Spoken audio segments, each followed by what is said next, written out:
to be prepared. And thinking of preparation, let's go back to the book of Esther.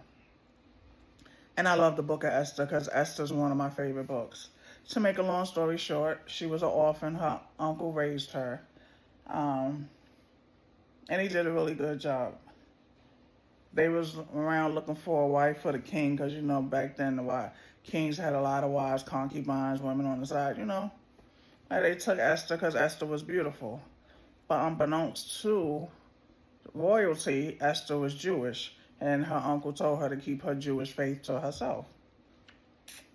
In order for Esther to go to see the king, who was a worldly man, a human man, he wasn't a god, he wasn't an angel, he wasn't whatever, he was just a regular man who was a king.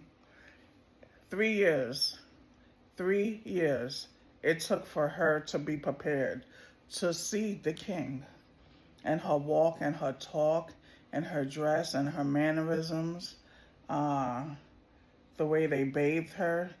She was given lessons on how to be around the king because you couldn't just go to the king. They had to teach her how to be royalty, how to be a woman that the king would even think about to be his wife.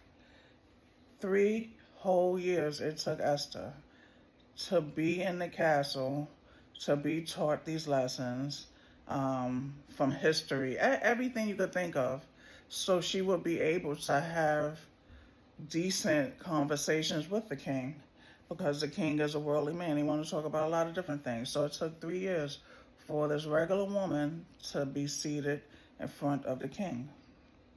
That was her preparation, 3 years. You're being prepared now for greater things. Your preparation may be longer than 3 years. It could be 20 years. It could be what?